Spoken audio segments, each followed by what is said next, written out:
To do all that we've been talking about, if you've been with us in my wonderful conversation with Gabrielle, you know we have to talk about what now we as the human being need to do.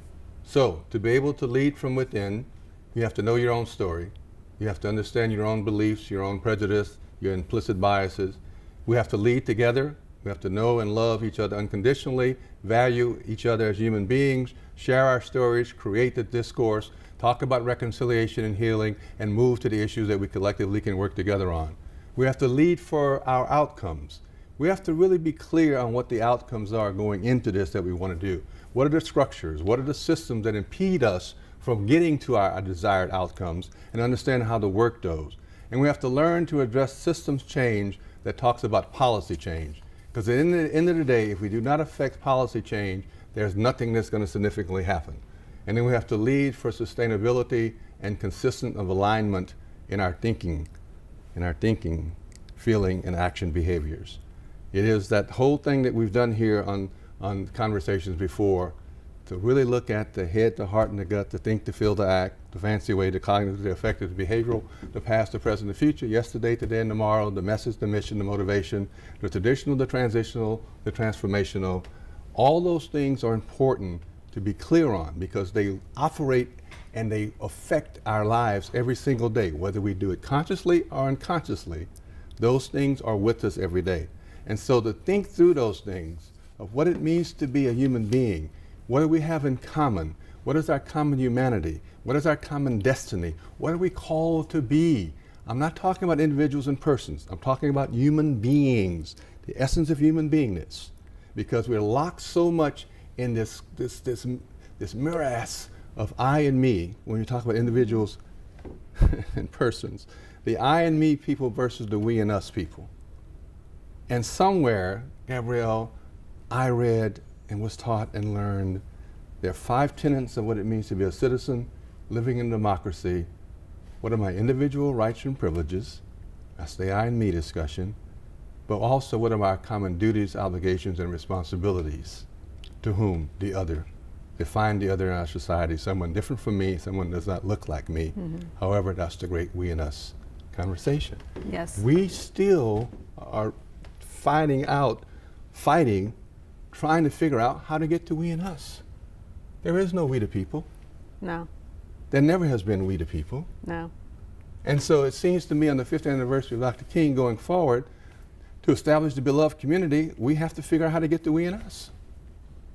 I think we first have to really accept the fact that we are inclined and pulled to be separate and to be responsible for that.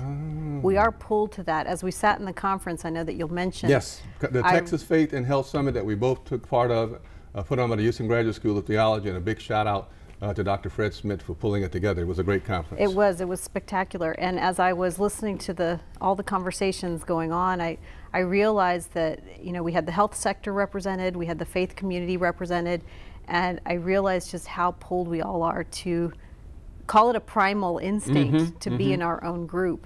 And in this day and age, in this modern world, it doesn't work. No.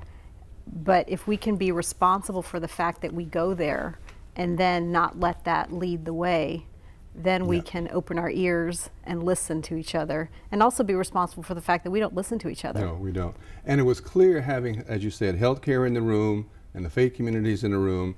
You had the corporate sponsors in the room, and you had the public sector health people in the room. They were on somewhat the same page, but not really. And so the more they dialogue, the essence of dialogue to me is why it's so important. The more they dialogue, the more they realize, well, maybe we have some common threads we can hook on to here and begin to have a further conversation. Yes, and I believe the more we can put down, it's really put down our guard. And if we're coming to collaborate with someone, it's putting down the notion that I have the right answer. Right. Because what if you don't? It's true. And if I'm coming into a conversation, and I've been guilty of it, and I have to catch myself all the time, if I'm coming to speak with someone and I have a preconceived notion of how the conversation should go or what the right answer is, I've immediately closed myself off to any type of other conversation that could happen. So we, as human beings, we fail to do that a lot. Very true. And if we can put down that guard and that need to be right, and more have a need to be decent, I think we can go far. And the value of the conversation, the dialogue, you know, that the little phrase, all change is linguistic. All change is linguistic.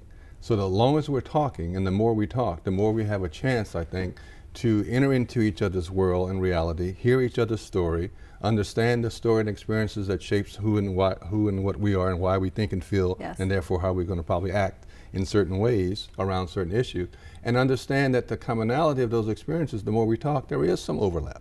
There's always overlap. Always. And that overlap is being human. Yeah. Well, you know, that human thing, we got away from dealing with human beings as human beings. Yes. I think it was easier. Yes. You can't treat a human being the same way you treat an individual person. From my perspective, a lot of this goes back to slavery, because you had to make the human being less than a human being to be able to treat it the way you treated it. It had to become a it or a thing or a piece of property, so that you could do what you did to it. And so ever since then, that vestige of this moving back to humanity, moving back to being a human being.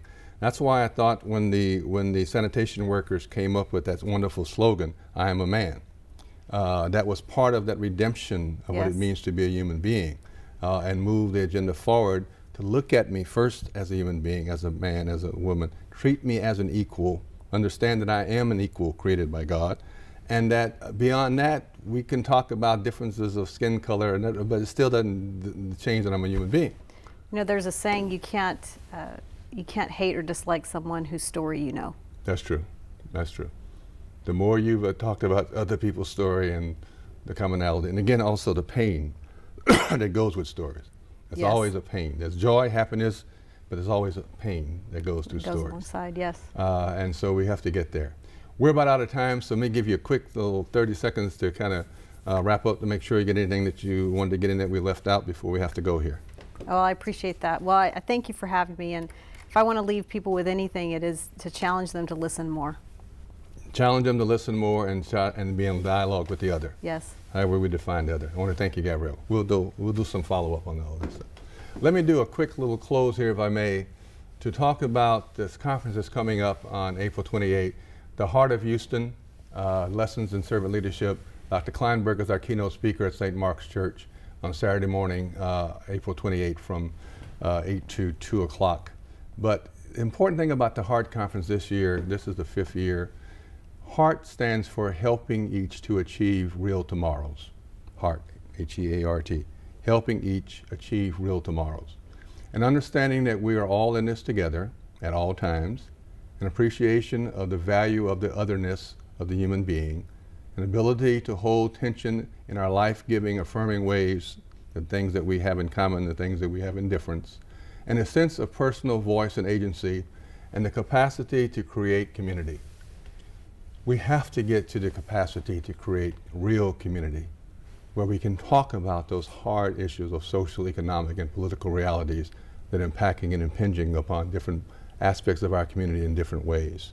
And to do it in a way without pointing fingers, without assigning blame, just talking about what has to happen going forward for our collective future. This thing about history, we learn from the history to inform the past, so we have a greater future together tomorrow as a people. And so we are in that cycle of helping you as we go forward with conversations in the near future to build and layer upon the conversation we started today. I want to thank you for being part of Conversations as always. We look forward to you joining us in future segments. And until then, as always, peace, power, and love.